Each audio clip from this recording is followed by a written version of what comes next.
예, 하나님 말씀 누가복음 1장 46절에서 55절까지.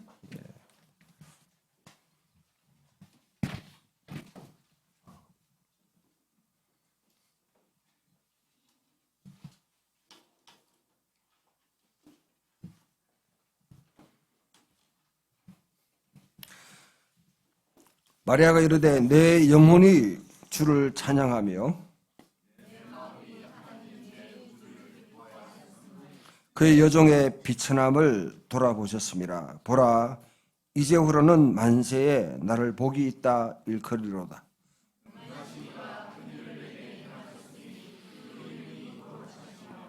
긍휼하심이 두려워하는 자에게 대대로 이르는도다.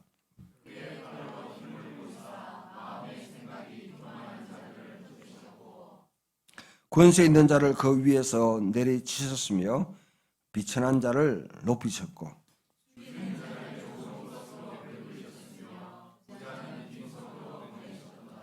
그종 이스라엘을 도우사 긍휼히 여기시고 기억하시되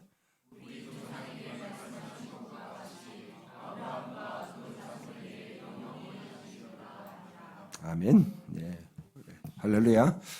예, 오늘 예배 처음 참석하신 또 우리 형제자매 님 계시는데 잠깐 한번 인사하실래요? 예배 오셨으니까 예, 우리 박수로 한번 환영해 주시면 좋겠습니다. 예. 지금 일산 쪽에 일을 하고 계시고요. 예, 곧 또 대구에 올 수 있는 와야 되는 상황인 것 같은데 지인의 소개로 또 교회 예배 함께 참석했습니다. 예.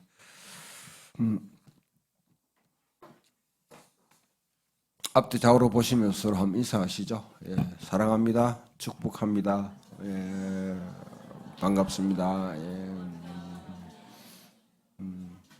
진영아, 너는 인사 안 하나?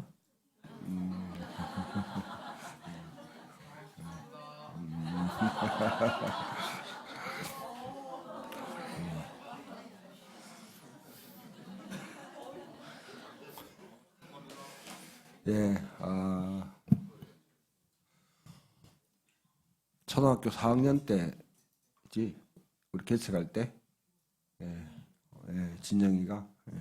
근데 어느새 저렇게 컸습니다. 7살 때인가? 모세가 4살이고, 초등학교 가기 전에 그냥 뭐, 2살이 하고, 너무 벌써 10년이 지났네요. 오늘부터 대강절, 또 뭐 강림절, 뭐 대강절이라고 여러분 대강대강 하시면 안 됩니다.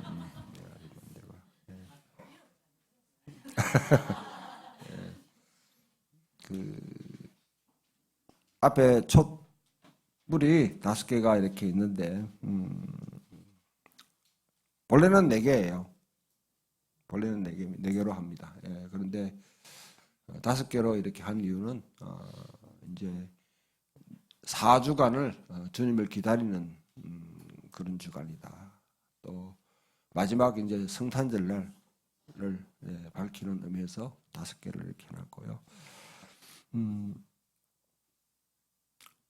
여기 촛불이 하나하나 켜질 때마다 의미가 있는데 첫 번째는 평화의 주님을, 이 땅에 평화를 가져오신 주님을 기다립니다. 그 다음 이 땅에 하나님의 정의를 이루시는 하나님, 그 다음 하나님께서 또 이 땅에 구원을 이루시는 하나님, 마지막 이제 평화를 가져오시는 분, 그렇게 해서 하는데요. 화목하는 거죠. 화목을 이루시는데 이 하나하나 여러분들이 꼭 굳이 거기에 얽매일 필요는 없고요. 이거는 2000년 동안 그냥 지속됐던 그런 하나의 초대 교회가 때부터 쭉 이렇게 해왔던 하나의 예전입니다. 되게 개신교회, 특히 이제 장로교는 특히 합동측 잘 안 하는 이런 좀 골통들은 잘 안 합니다. 잘 안 합니다. 그런데 로마 가톨릭이나 아니면 성공회나 정교에서는 굉장히 중요하게 생각하고요.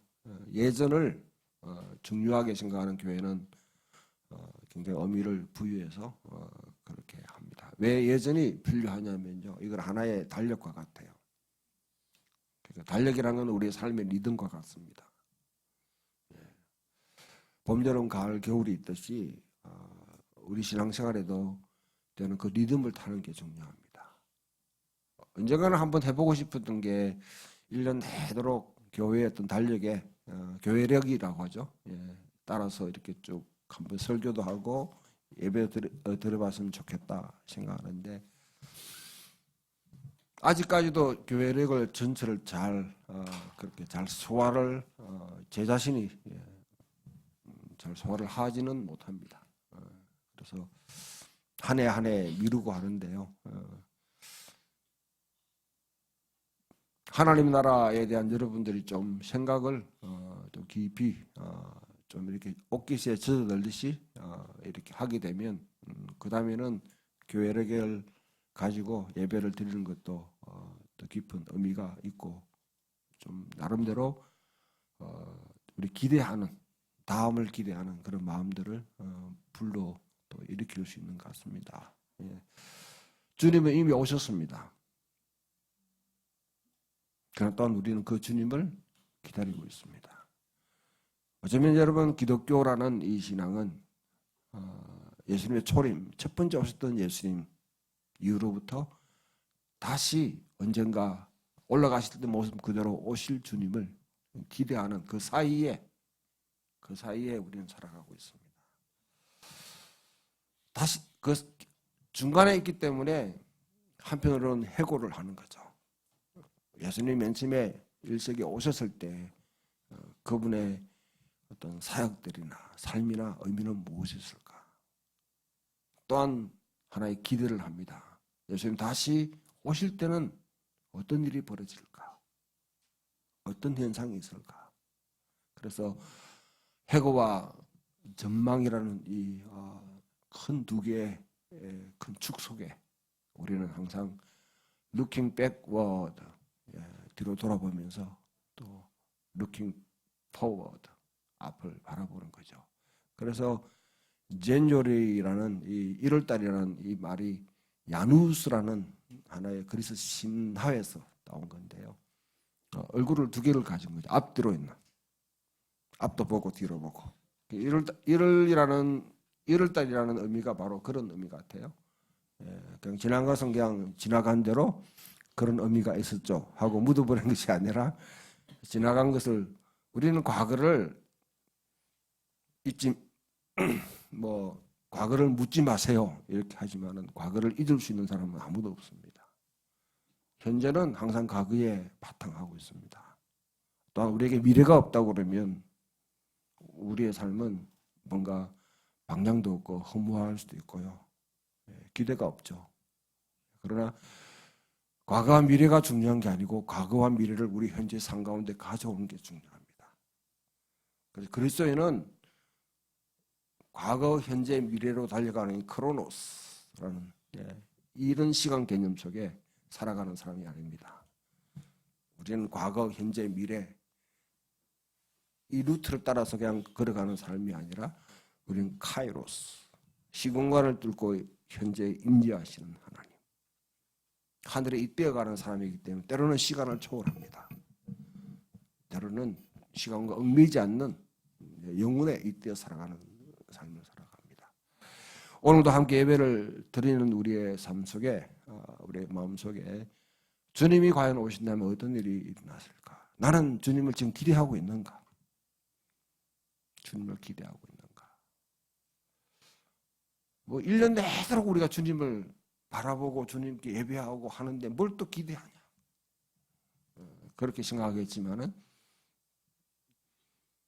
한 번 더 여러분, 우리 옷깃을 좀 여미고 우리의 삶을 좀 집중하게 하면서 지금 내 개인적으로, 내 가정에, 이 살아가는 교회에, 또 이 사회 속에 주님이 오신다고 그러면 어떤 일을 하실까?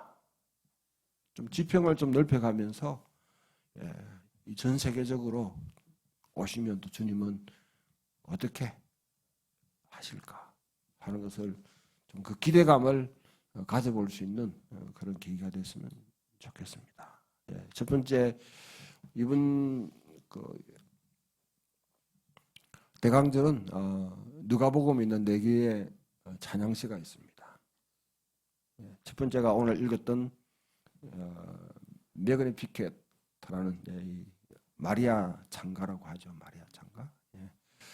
그 다음에 보면 또 천사들이 하늘에 찬양합니다. 지극히 높은 곳에서 하는 영광이요 땅에서는 기뻐하심을 입은 자 가운데 평화로다. 아주 짧은 메시지지만은 짧은 이 찬양 속에는 굉장한 파워가 있습니다. 세상을 변혁시키고 우리에게 아주 우리 가슴을 확 울리는 그런 깊은 의미가 있고요. 그 다음에 또 보면 스가랴가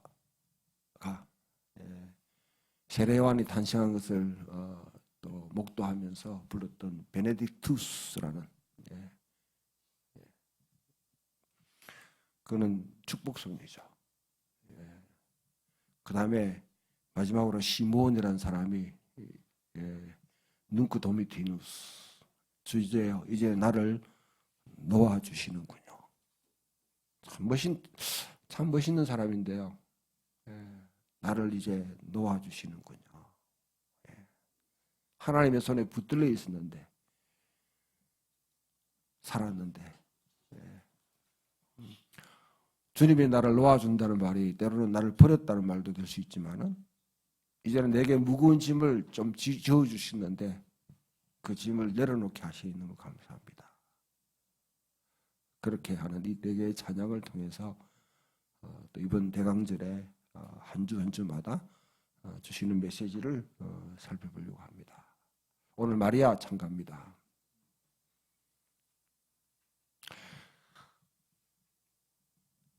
유대 저기 나사렛이라는 한 동네에 한 여인이 있었습니다. 나사렛이라는 곳은 아주 조그만 고을입니다. 우리나라로 하면 그 사람들이 주목하지 않는 영양고추 할 때는 한번 여러분들이 영양이랑 있겠구나 그런 생각하죠. 한평 나비 축제나 기억하는 곳이죠. 정송 지금은 우리나라가 막 사통말 다 뚫려 있기 때문에 접근하기 쉬운 곳이지만은 불과 한 20-30년만 해도 거기 가려고 하면 아주 대단한 마음을 갖고 가야 될 아주 오지들입니다.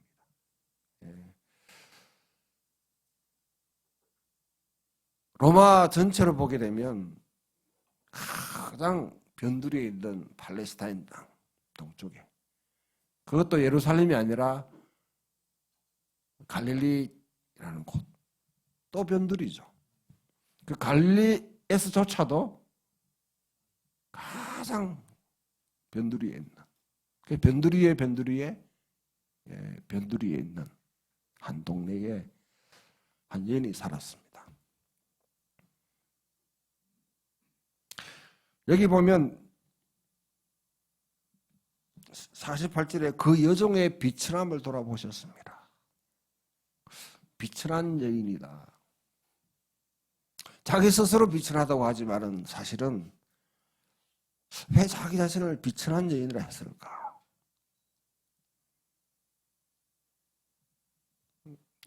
실마리를 풀 수 있는 어떤 고리들이 별로 없어요, 성경에는. 그래서 이제 1세기 당시의 다른 문헌들, 또 초대교회가 어떻게 이해했는가 이렇게 돌아보게 되면 마리아는 참 슬픈 삶을 살았던 여인입니다. 어쩌면 부모를 일찍 여의했다. 전쟁에 의해서인지 아니면 기근에 의해서인지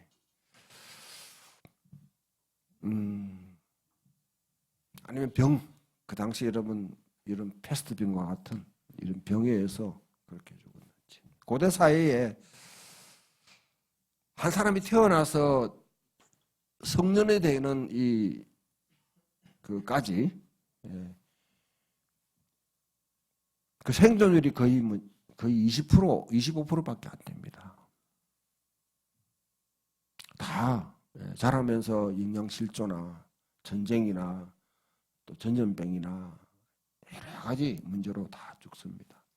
요즘은 거의 99%죠. 거의 99%죠. 의료기술이 잘 돼 있기 때문에 그런 사회에서 부모를 한꺼번에 다 잃어버린 한 여러분 이제 아이,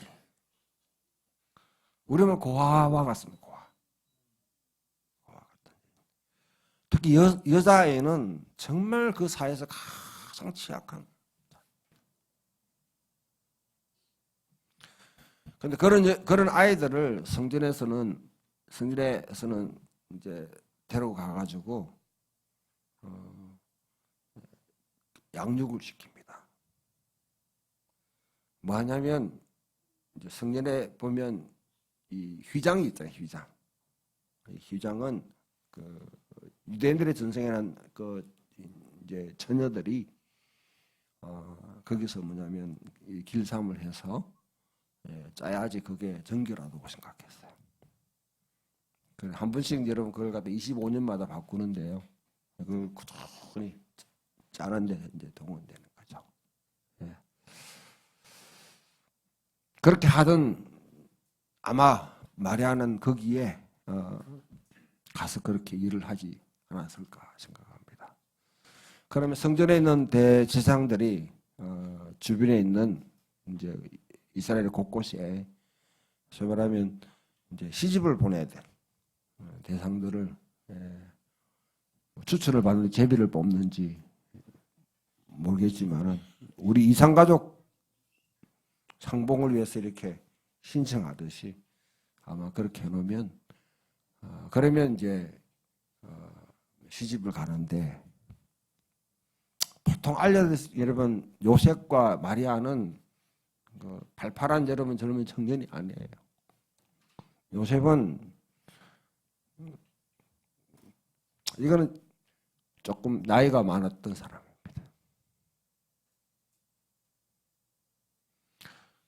거기에 이제 재가를 듣는 거죠. 거기 정혼했다 하는 것은 아직 결혼 1년간 이제 이렇게 결혼하고 나면 결혼하기 전에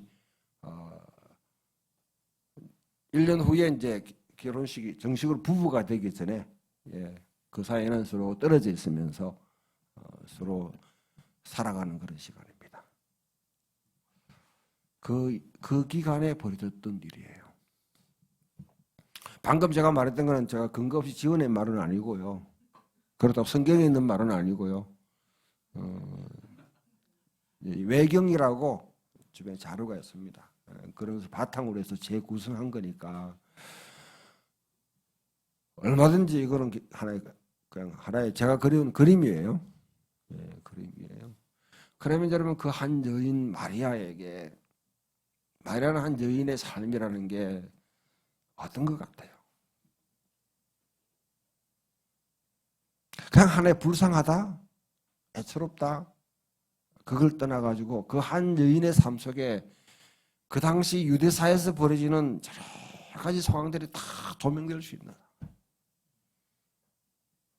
근데 여러분 한번 봅시다. 혹시 여러분 딸을 가진 여러분 그 부모님들께 한번 물어보고 싶은 게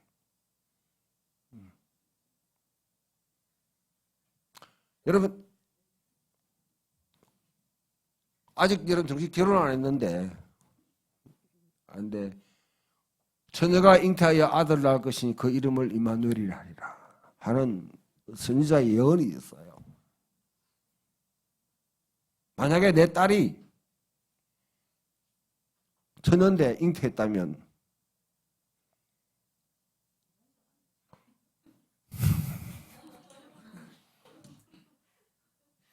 성경에 처녀가 잉태하여 아들을 낳을 것이 있는데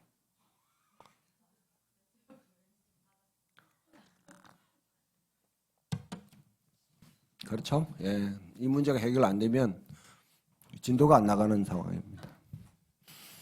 예, 우리 하영조 목사님이 성경 그다음 연예인들하고 예, 성경 공부를 이렇게 하셔서 예, 사실 온누리 교회를 지금 일구신 건데요. 먼저 연예인 교회라는 걸 먼저 하실 때 거기 구봉서 장로하고 예, 그다음에 또 다른 뭐 예, 하고 이렇게 성경 공부를 하는데 마태복음 1장부터 시작했어. 마태복음 1장부터 시작했는데 그 처녀가 잉타의 아들을 낳았다니까 이 한 사람이 나는 못 믿겠다. 증명해봐라.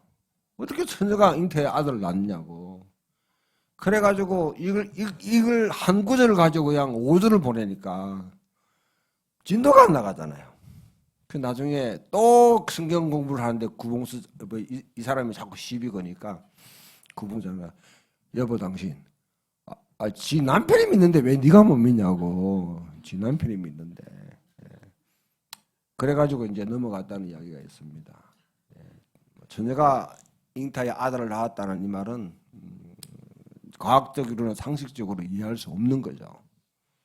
거기에 대해서 우리가 거기서 여러분 현대 과학이라는 근대적인 마인드로 합리적으로 이해하려고 하면 죽었다 깨어나도 이해가 안 되는 겁니다. 그런데 1세기 당시에 많은 마리아와 같은 그런 여러분 성년이 되기 전에 그런 여성들 특히 처녀들 예, 불과 12살이에요. 성년이 되는 시기가 12살입니다. 그죠? 이전에 김노미 권사님 시집가고 그럴 때는 일찍 갔죠? 예? 그런데 다른 또래들이 그보다 더 일찍 간 경우도 있었죠. 그렇죠. 예. 대개 여러분 조선시대 때는 18살 되면 다 갔습니다.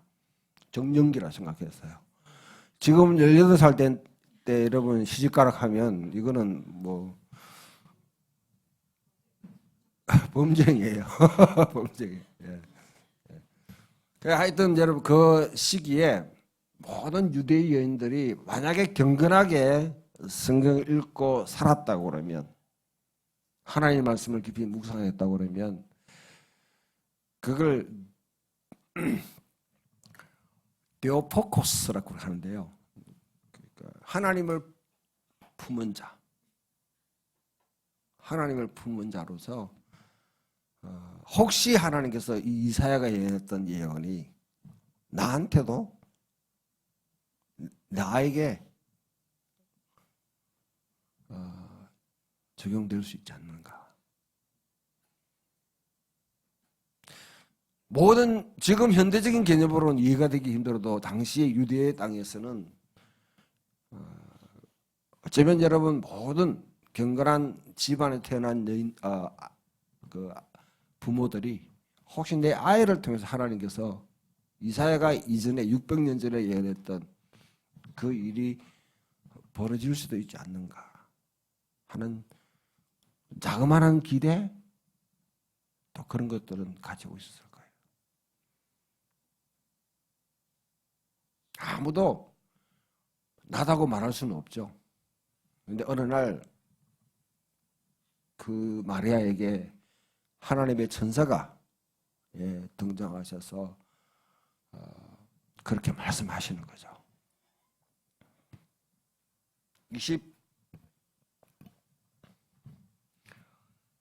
1장 26절에 보게 되면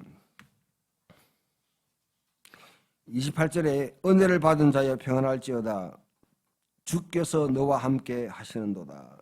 그 처녀가 그 말을 듣고 놀라 이런 인사가 어찌함인가 생각하며 천사가 이르되 마리아여 두려워하지 말라. 내가 하나님께 은혜를 입었느니라. 보라 내가 잉타의 아들을 낳으리니 그 이름을 예수라라. 그가 큰 자가 되고 지극히 높은 이의 아들이라 일컬어질 것이요 주 하나님께 그 조상 다윗의 왕위를 그에게 주시리니 영원히 야곱의 집을 왕으로 다스리실 것이며 그 나라가 무궁하리라. 그 다음에 여러분 이루어지는 어떻게 나한테 이런 일이 일어날까 생각하게 되면 대개 사람들이 생각하는 경우는 내 처는데 어떻게 나한테 이런 일이 일어날까 이렇게 생각할지 모르지만은 사실은 여기는 마리아는요 자기도 상상도 못한 일이 자기에게 벌어지는 것이죠. 하나님의 은택을 입었다는 거죠. 그래서 아무튼 이제 예수님을 잉태하게 됩니다. 엘리사벳이라는 한 여인 자기의 이제 똑같은 그런 상황에 직면했던 자기 친척 엘리사벳의 집에 갑니다. 경건한 제사장이었어요. 그 당시에 모든 제사장 다 타락한 것도 아닙니다. 대부분의 제사장들은 사실은 신실하게 하나님을 경외하면서 제사제들을 이끌고 있었는데 그에게 나타나셔서 또 세례 요한에 대한 잉태, 그거는 태가 그냥 닫힌 한 여인은 마리아 같은 경우는 그냥 이게 불가능한 처녀에게 이야기한 거고요. 엘리사벳에게는 완전 태의 문이 닫혀 있는 한 여인에게 나타나셔서 세례 요한을 잉태하는 이야기를 하는 거죠. 둘이가 뭔 이야기를 했겠습니까? 어떻게 된 일이고, 네 앞으로 왜 살래? 요셉이 네 보고 뭐라 하겠노? 이런 이야기를 여러분 상상하는 건 지극히 현대적인 우리들의 생각이에요. 어쩌면 여러분 그 갈릴리에 살고 있는 그 집안은 나사렛에 살고 있는 그 사람들은 특별한 사람들입니다. 유대 지파에 있는 사람은 사실은 베들레헴 땅에 살아야 돼요. 예루살렘 근처에 살아야 되는데 왜 예루살렘 근처에 살고 있는 이 사람들이 이 무리들이 나사렛이라는 아주 이스라엘의 골짜기의 변두리에 해당하는 그곳에 있었을까 살았을까? 그는 사실은 대부분 사람들이 잘 생각을 하지 않아요. 요즘 사회는 여러분 뭐 이동이라는 게 이사라는 게 굉장히 뭐 쉽잖아요. 보면 쉽잖아요. 그러나 고대 사회는 자기가 살던 여러분 고향, 자기 살던 그 지역을 떠난다는 것은 마치 나무를 뿌리 뽑는 것과 똑같아요. 그건 굉장한 위험한 상황이건 아니면 정말 특별한 사명을 받거나 아니면 완전 그 사회에서 매장당하거나 아니면 큰 실패를 했을 때에 옮기는 것이죠. 근데 1년에 그 가정들이 불과 한 여러분 10가정 내지 20가정 되는 그 사람들이 왜 나사렛이라는 곳에서 모여 살았을까? 아마 여러분 예수님이 등장하기 전에 하스모니안 왕조라는 그 왕조가 있었는데요. 그때에 사실은 남쪽 유대만 돌아왔던 사람들이 이제 북쪽 이스라엘까지 회복해야 된다. 옛날 잃었던 북쪽 이스라엘 회복하기 위해서 대이스라엘, 옛날 에스겔이 예언했고 하나님께서 여호수아에게 이 땅 여기서 여기까지 이거는 너희 땅이다 했던 것을 다시 회복하기 위해서 대대적인 정책을 펼치는데 그때 아마 유대에 있던 여러분 이 가정인들이 하나님께 특별한 자기 사명을 가지고 그걸로 옮겼던 것 같아요. 아마 이 가정은 이사야를 깊이 묵상했던 가문인 것 같습니다. 이사야가 제시하는 비전을 가슴에 담고 자기들이 여러분 그 이사야의 비전을 이 땅에 펼쳐보려고 하는 그와 동시에 우리가 잘 알려지지 않은 에녹 일서라는 하나의 이제 그것을 읽으면서 마음에 쭉 두었던 한 가정입니다. 달리 말하면 하나님께서 이스라엘에게 하셨던 약속들 옛날 아브라함부터 하셨던 그 약속들에 대한 기대감을 갖고 그것은 성취된다. 성취될 수 있다. 그냥 막연하게 누군가에 의해서 성취된다. 김현주 집사님을 통해서 성취될까? 이동걸 집사님 성취될까? 아니면 예수방장을 통해서 성취될까? 이렇게 여러분 미루지 않고 자기들의 삶을 통해서 자기들의 가정 자기들의 그 무리를 통해서 하나님의 그 뜻을 이루고자 하는 그 마음을 품었던 그 가족들이에요. 가장 명확하게는 여러분 이사야 11장에 나오는 예언, 이새의 가지에서 이새의 줄기에서 가지가 나올 것이요 그 뿌리에서 삭이 나올 것이다 하는 이 예언 속에 가지라는 게 바로 나사렛입니다. 나사렛. 이사야 11장에 그리고 있는 그 하나님 나라의 그림을 자기들의 하나의 성취에 대한 이상으로 품고 살았던 일련의 그 무리들 가운데 주님이 임재하셔서 너희를 통해서 뭐냐면 바로 그동안 모든 선지자들이 학수고대해왔던 그 메시아, 그 메시아를 이 땅에 태어나게 하시겠다는 거죠.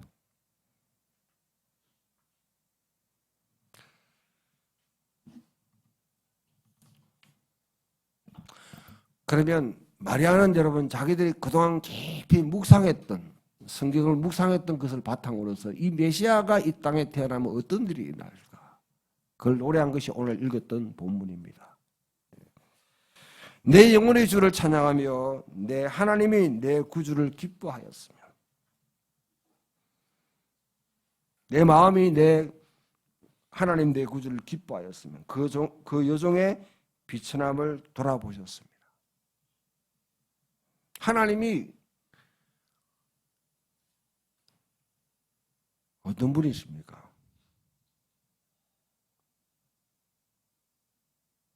여러분, 하나님을 어떤 분으로 생각하고 계세요? 여러분들 하나님에 대해서 생각하는 그만큼 여러분들 하나님께 가까이 갈 수 있습니다.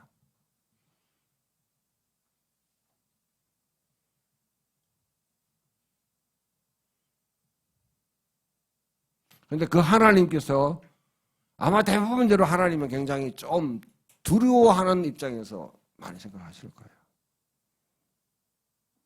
내가 감당치 못할 뿐, 그러나 한번 만났으면 좋겠다. 때로는 그러나 한번 봤으면 좋겠다. 그냥 한 번만 보면 되지. 평생 살기는 좀 너무 부담스러운 분. 이렇게 생각할 수도 있습니다. 그런데 이스라엘 전체 전통 가운데 그 하나님께서 아브라함에게 임재하셨고 모세에게 임재하셨고 다윗에게 오셨고 그 다음에 역사를 다 계속 그 백성들에게 찾아오시고 만나시고 말씀하셨던 그분이 그 여종의 비천함을 돌아보셨다. 하나님께서 기억하고 계신다는 것이죠. 그리고 찾아오신다는 것이죠. 사랑하는 성도 여러분, 주님은 하나님의 본분은 아무도 없을 거예요. 하나님 본분. 바딱하면 거짓말입니다. 거짓말입니다. 그런데 사실 여러분들 하나님께서 나를 돌아보기를 원하는 간절한 마음이 있죠. 있죠. 여러분들 어떤 상황에 있든지 간에 어떤 상황이. 그러니까 대개 우리가 생각하는 건 하나님께 기도 열심히 하고 거룩하고 뭔가 여러분 성령으로 막 차가 있으면 배터리 막 100% 충전하듯이 그렇게 충전해 놨으면 하나님이 나를 갖다가 오시지 않을까, 만나지 않을까. 때로는 밤에 현주야 이렇게 하면서 말씀하지 않을까 이런 생각을 할 수 있는데요. 제가 그렇게 하다 보면 여러분 가장 우리가 좀 이렇게 1, 2, 3, 4 이렇게 좀 서열을 매기 보면 가장 하나님께 참 경건하고 열정적으로 살아가는 위대한 지도자들이나 이런 사람이 만날 거라 생각하지만은 그러나 마리아는 전혀 그 상상도 못할 여러분 그런 상황 속에 아무도 그렇게 상상하지 못했던 그 한 여인에게 주님이 찾아오시는 거죠. 하나님이 그를 돌아보셨습니다.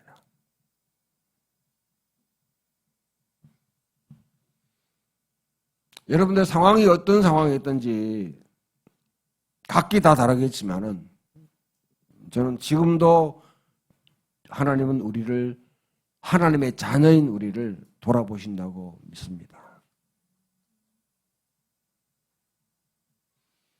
이때는 여러분 한 사람의 마리아지만은 이제는 수많은 마리아들이 이 땅에 살고 있어요. 로마 캐톨릭이나 정교나 이런 데는 너무 마리아를 갖다가 신적인 존재로 너무, 여기도 가면 앞에 있잖아요. 마리아 상이 있더라고. 예. 가톨릭 경건한 신자들은 항상 아침에 가가지고 이렇게 하고 가더라고요, 보니까. 저는 거기에는 동의하지 않습니다. 마리아가 기도를 받을 수 있는 그런 대상, 중보할 수 있는 그런 대상으로 보지는 않습니다. 그런데 개신교는 마리아를 무시해요. 극단에서 극단으로 가버려요. 마리아에 대한 여러분 생각이 거의 없어요. 그리고 성모 마리아 이렇게 하면 뭔가 여러분 불경한 것처럼 생각해요. 제가 어릴 때 여러분 우리 부산에서 자라는데 이제 누나가 그 부산대 음대를 나와가지고 이제 졸업 연주로 아베 마리아를 연주했는데 그 누나가 장로님의 딸이에요. 그 장로님이 당에 불려가가지고 어떻게 장로의 딸이 아베 마리아를 갖다 연주하시네 해가지고 그것 때문에 또 그 정도로 골통입니다. 골통. 수베르트가 이러면 얼만큼 여러분 탄식을 하겠어요. 옛날에는 그렇게 고지식하게 믿었습니다, 우리가. 근데 이 마리아는 사실 우리의 모델이에요, 신앙적으로. 마리아는 평생 사실 저는 이 예언에 보면 다윗과 같은 왕이 너의 태를 통해 태어나겠다는 말이거든요. 근데 실상 여러분 마리아가 살면서 예수님의 인생을 다 돌아보셨죠. 다 지금 살았잖아요. 12살 때 성전에 올라갔을 때에 예수님께서 그냥 여러분 어떻게 합니까? 성전에 있는 랍비들하고 이렇게 맞짱 뜬다고 해가지고 무리들 따라오지 않고 거기 남아가지고 있는 바람에 마리아와 요셉이 돌아와가지고 밤새도록 찾는 거죠. 예루살렘에 요즘 핸드폰이 있습니까? 뭐가 있습니까? 아무것도 없는 거예요. 가는 곳 다 뒤지면서 여러분 다 찾아봐도 없다. 얘 잃어버린 거 아닌가? 나중에 가가지고 여러분 성전에서 만났을 때 아이야 네가 어찌 이런 일 하느냐? 내가 너를 갖다가 이렇게 찾았다니까 왜 나를 찾았습니까? 요즘으로 하는 여러분 뭐 어떻게 해야 돼요? 이런 사가지 없는 너무 아드님이 계시는가? 근데 사실 마리아는 그때만 찾은 게 아니고 평생 예수를 찾았다.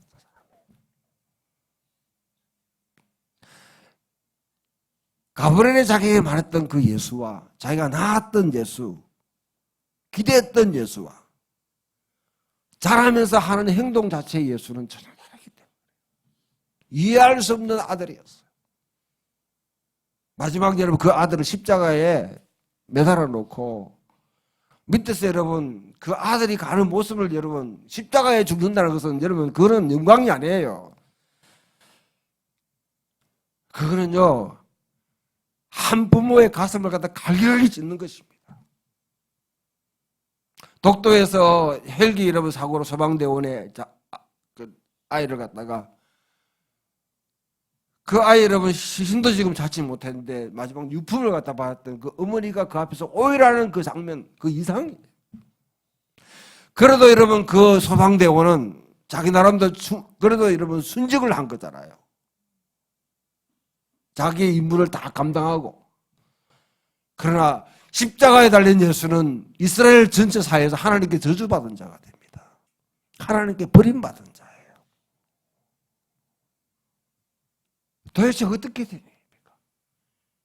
엘리사벳이 그 가브리엘 자기에게도 여러분 예언할 때 그 예언과 십자가에 달린 예수와는 전혀 이거는 매치가 안 되는 상황. 평생 가슴 졸이면서 도대체 이 애는 누군지 계속 물어했던 한 아이입니다. 그러나 그 속에는 자기가 여러분 오늘 찬양으로 예언했듯이 이 삶을 통해서 어떤 일이 벌어요. 하나님이 능하신 일을 우리에게 행하시옵소서. 49에 능하신 이가 큰 일을 내게 행하셨으니 그 마그날리아 네이라고 합니다. 하나님의 능하신 일. 뒤에 보면 하나님의 손으로 그 힘의 오른손의 능력으로 손으로 힘을 보이사. 그런 전형적인 유대적인 하나님께서 이 땅에 어떤 일을 행하시는. 그러면 어떤 일이라?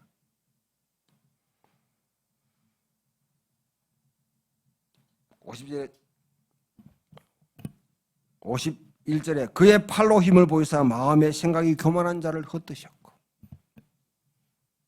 하나님이 분명히 오시며 마음의 생각이 교만한 자를 헛되십니다. 자, 물어봅시다. 여러분, 어떤 사람이 교만한 사람이에요? 자기 자랑하는 사람, 내가 이 정도 된다 하면 명함 막 돌리면서 하는 사람? 저는 여러분 명함 딱 받으면 명함에 자기 그 직책이 3개 이상 되는 사람은 무조건 안 믿습니다. 이 인간은 상종할 인간이 아니다 생각합니다. 제 개인적으로 그래, 제 개인적으로. 아무튼 여러분, 이런 사람들 아니면 이스라엘 사회에 분명히 교만한 사람이 분명한 잣대가 있습니다. 그 형제들보다 자기를 리프트업, 높이는 자예요. 신앙생활도 마찬가지입니다. 여러분, 우리 살아가면서 한국 교회가 이 직분병이라는 병에 걸려가지고요, 지금 완전히 실험하는 상태에 이거는 더 이상 치유 불가능 같아요. 교회들이 여러분 교회를 갖다가 세우기 해가지고 잘 되기 위해서 직분을 막 남발하면서 사실 직분 장사한 거죠. 직분만 받으면 굳어지는 것 같아요. 보니까 목이 곧은 백성이 되는 거예요. 형제들 가운데 같이 섬기는 한 사람이 돼야 되는데, 섬기는 우분투의 사회에서 내가 함께 크든 적든 능력 있든 함께 발을 내딛고 함께 원을 걸어가면서 한 세상을 이루어가는 하나의 부분을 담당한다고 생각하면 되는데, 마치 피라미드의 꼭대기에 올라가는 것처럼 생각하는, 그게 바로 교만한 자입니다. 달리 말하면 하나님 피라미드를 확 다 해체시켜 버린다는 말이에요. 주님이 오시면. 피라미드의 상층부에 어디까지 올라가느냐를 두고, 목적을 두고 모든 공부를 하고 여러분 자녀를 키우고 내가 사회생활하고 하는 모든 행위에 대해서 하나님은 그걸 다 뒤흔들어 버린다는 거죠. 혹시라도 여러분 삶 가운데, 저와 여러분 삶 가운데 내가 이 세상이 만들어가고 있는 바벨탑, 이 피라미드 쌓는 이 세상에 내가 어디에 올라갈지를, 여러분 어느 정도 올라갈지를 위해서 경주하고 있다고 그러면 그런 헛걸음하는 겁니다. 때로는 기도라는 것으로, 때로는 신앙이라는 모습으로, 때로는 여러분 내 사회생활이나 경제활동, 가족을 통해서, 자녀를 통해서 그런 의지들이 다 표출될 수 있습니다.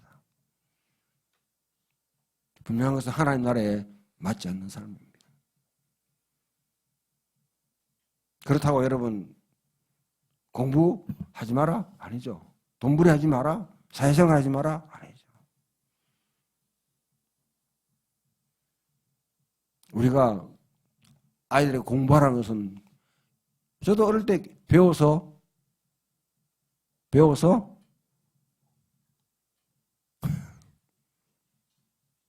남주냐, 배워서 남주라.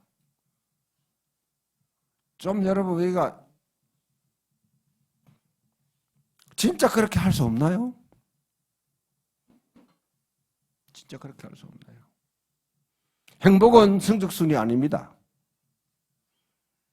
분명히 여러분 이 교회에서만큼 진리를 아는 사람은 분명히 여러분 이야기를 할 수 있어야 되는데 여전히 성적순 자체가 행복이라고 생각하는 이 착각 속에서 살아가고 있는 동네.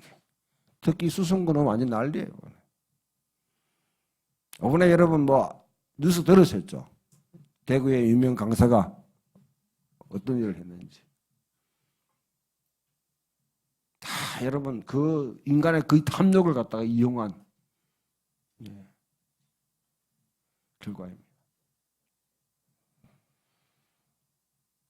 그 다음 권세 있는 자를 그 위에서 내리치셨으며 비천한 자를 높이셨도다. 이는 세상이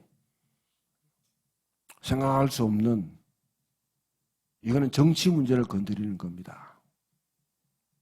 누가 권세 있는 자입니까?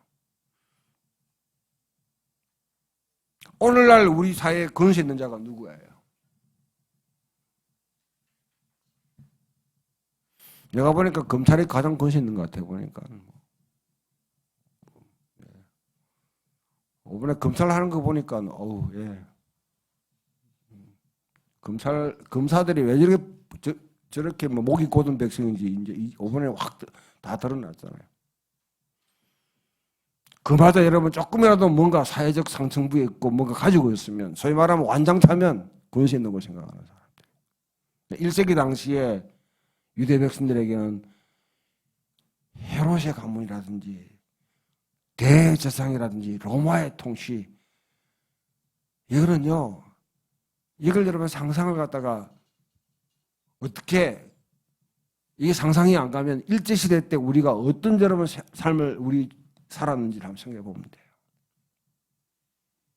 일제시대 때 일제 부역하는 자들이 어떻게 여러분 그 땅의 사람들을 갖다 어떻게 행동했는지를 보면 생각해 보면 가늠이 됩니다. 되었으면 되었지. 훨씬 더 뺨칠 정도로. 그래도 여러분 우리가 일제 통치받을 땅은 빼앗기지 않았잖아요. 땅 빼앗겼나? 농사 짓는 거, 농사 터전마저 가져가고 뭐 그렇게. 근데 1세기 당시에는 사실 이스라엘 백성의 가장 큰 문제는요. 세금이 세금. 세금을 내기 위해서 빚을 내야 되고 나중에 빚을 갚기 위해서 토지를 팔아야 되고 토지를 보존하기 위해서 때로는 여러분 자기 자녀를 외로 보내야 되고 자기마저 소작하고 하는 그 삶을 살아가는 것이죠.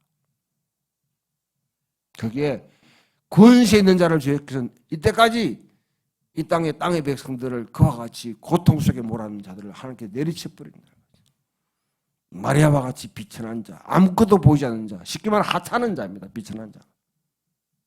그를 높이신다는 거예요. 이게 믿어집니까? 안 믿어져요? 상상이 안 됩니까? 너무 비현실적이에요. 그냥 성경에서 하는 이야기입니까? 그렇다고 그러면 여러분들은 하나님을 믿지 않는 사람들입니다. 현실의 벽이 너무 여러분 견고하고 너무 이게 너무 크니까 어찌 그런 일이 일어나겠노? 생각한다면 여러분 신앙이 없는 겁니다. 하나님 분명히 이렇게 하신다고 하셨어요. 주님이 오실 때 먼저 된 자가 나중되고 나중된 자가 먼저 된다고 했습니다. 높은 자가 낮은 자가 되고 낮은 자가 높은 자가 된다고 분명히 말씀하셨어요. 이게 성경의 가치예요. 그 사회를 보는 하나님의 예수님의 기본적인 핵심 가치입니다. 가치. 예수 믿고 죽으면 천국 간다는 거기에 여러분 그 마약을 갖다 먹고 다 잊어버리지 말고 이제는 깨어나야 돼요. 내가 살아가는 삶에 하나님께서 권세 있는 자를 내리치시고 비천한 자를 높인다는 이 소망을 마리아는 가슴에 품고 이 아들을 통해서 이 일이 일어난다고 생각했는 거죠.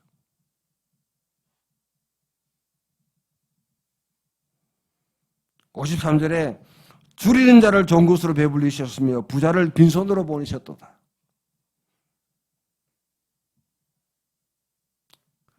누가복음은 마태복음은 가난한 자는 복이 있나니 저희가 하나님의 천국이 저희 것이며 했지만은 누가복음은 분명히 이야기하기를 가난한 자는 복이 있고 부자는 화가 있다고 했어요.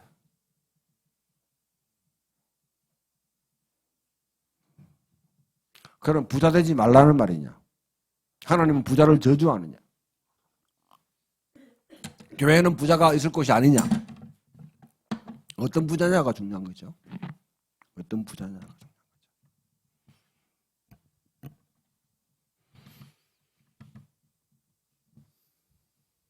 성경에는 수많은 부자들이 있습니다. 욥도 부자고요. 아브라함도 부자고요. 그 정도면 부자, 318명에 400을 갖다가 여러분 움직일 수 있는 사람이라면 보통 부자가 아니면 불가능합니다. 손님이 왔는데 바로 즉석에서 여러분 송아지 한 마리를 잡을 수 있는 능력자예요.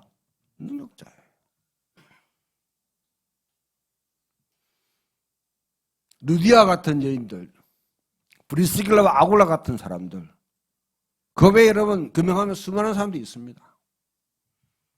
그 부자들은 어떤 부자인가요? 하나님께서 내게 주신 것을 내 것으로 여기지 않고 나는 청직이라고 생각했던 사람들입니다. 그 물질을 교회를 위해서 사용하지 마세요. 그러면 교회는 부패하게 되었습니다. 여러분 교회를 믿지 마세요. 저도 믿지 마세요. 언제든지 타락할 수 있는 사람입니다. 돈만 있으면 타락할 수 있는. 눈을 안 맞추네 보니까. 눈을 안 맞추네. 교회 헌금하면 안 돼요. 여러분 성령이 있고 여러분이 믿음의 사람이면 여러분 스스로가 축복을 흘려보낼 수 있는 충분한 자격도 있고 그렇게 하셔야 돼요. 이 부자들이 돈 헌금하고 난데 갑질하기 시작해요. 교회. 하나님 나라를 위해서 사용해요. 분명한 것은 여러분 하나님께서 부자를 빈손으로 돌려보내셨다. 그런 부자들, 나쁜 부자들. 누가복음 12장에 분명히 그 부자가 어떤 부자인지 이야기합니다. 여러분 잘 알고 있는 어리석은 부자. 어리석은 부자. 하나님은 절대로 추천하는 부자가 아닙니다. 나사로와 부자의 이야기에서 여러분 그 부자는 예수님이 추천하는 부자가 아니에요. 가난하다고 모든 사람이 다 구원받고 하나님의 나라에 들어가는 건 아닙니다. 가난한 사람 가운데도 교만한 사람도 있어요. 배부른 사람이 있어요. 하나님 나라가 그 속에 들어갈 만한 전혀 여지가 없는 사람도 있습니다. 하나님에 대한 갈망이 없는 사람이 있습니다. 하나님의 통치에 대해서 열려있지 않는. 성경은 그런 가난한 자도 추천하지 않습니다. 무엇을 먹을까, 무엇을 입을까, 무엇을 마실까. 거기에 내 삶의 모든 의미를 부여하고 염려하는 사람이 아닌 들에 들것도 공중의 새도 먹이신 하나님을 신뢰하면서 먼저 그의 나라와 그의 의를 구하며 살아갈 수 있는 사람.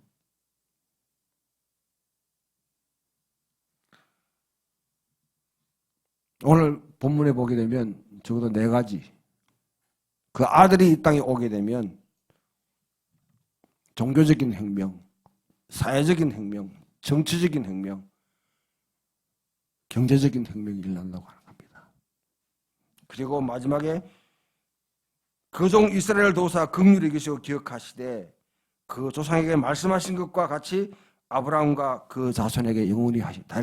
이 말을 하면 너 조상에게 아브라함부터 약속하셨던 그 약속을 하나님 지금도 신실하게 시행하신다. 마지막. 근데 세상이 변한 게 있습니까? 마리아 당시에 뭐 변한 게 있습니까?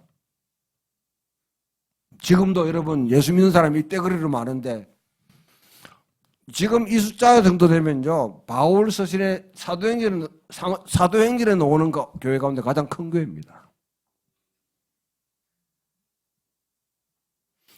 이보다 더 큰 교회들은 나쁜 교회들이에요.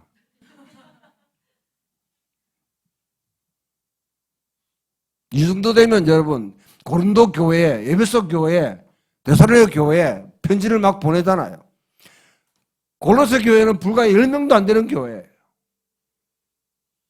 그 교회에게 바울은 편지를 보낼 때 로마 제국보다 세계 전체를 뒤엎을 수 있는 혁명적인 메시지를 줍니다. 제국을 전복시키는 메시지를 줘요. 10명도 안 되는 여러분, 저기 꼴짝이에 있는 여러분 그 교회에게. 그 교회가 일을 쳤는데 어떤 일을 쳤습니까? 세계사회.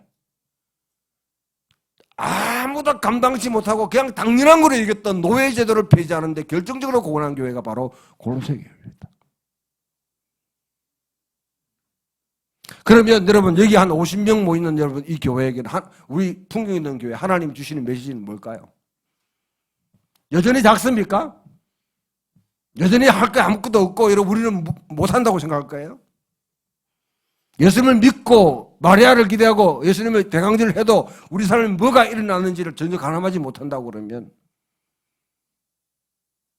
2018년에 여러분 성탄절과 2019년의 성탄절은 별 다를 것이 없을 것입니다.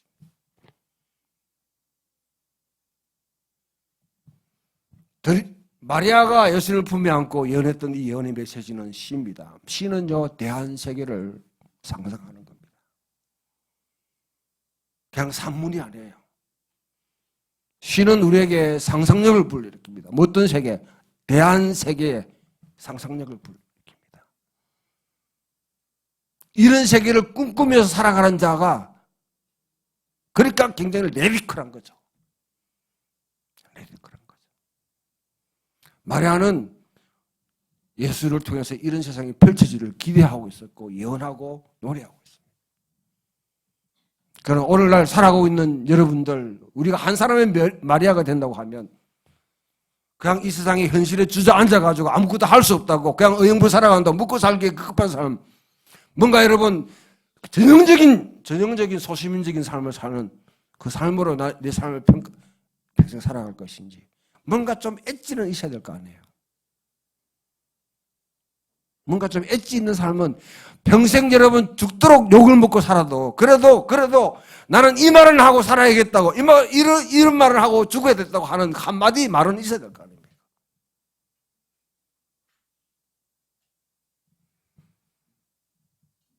교만한 자를 내리치십니다.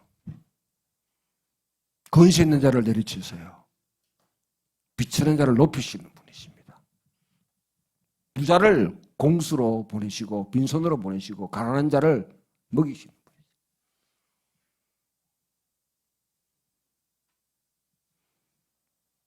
분이에요. 예수님은요 이 땅에 오셔서 사실은 실패자로 끝납니다. 십자가에 죽은 예수는 실패자예요. 패배자입니다. 여러분 열심히 예수 믿고 교회 생활하고 이때까지 참 하셨는데 마지막 여러분 스스로가 나는 실패한 사람이라고 적을 수 있겠습니까? 그럼 너무 허무하잖아요. 그러니까 1억세 그 줄은 안 서려고 하는 거죠. 그런데 예수는 실패자입니다. 십자가에 죽은 예수는 하나님께 저주받은 사람입니다. 하나님의 뜻을 행하고 하나님의 아들이라는 사람이 하나님께 저주받은 사람이에요. 끝.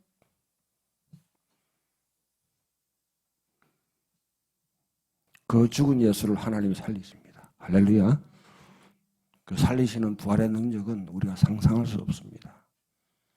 누룩이 밀가루를 어떻게 변형시키는지는 상상할 수 없는 거죠. 조그만 계산씨가 어떻게 크는지는 상상을 넘어서는 그런 일들이 벌어집니다. 오늘 하나의 누룩으로서 하나의 계산씨로서 여러분이 이 땅에서 죽으면 변적되기 시작하면 조중동이나 KBS나 여러분 이런 방송에 주목하지 않는 대구에 있는 신문도 풍경 있는 교회를 뭐 주목하겠어요. 교차로도 주목 안 하는데 우리가 주목받으려고 신앙생활 하는 사람들 아니잖아요. 그러나 그걸 여러분이 가슴에 품는다고 그러면 남이 하는 것이 여러분 자신들이 이 땅의 변혁의 주체자가 됩니다. 이 땅에 하나님 나라를 갖다 세워갈 수 있는 주인공이 돼요. 그 꿈을 이번 성탄절에 오실 주님을 기다리면서 가슴에 품을 수 있는 저와 여러분 되기를 축원합니다.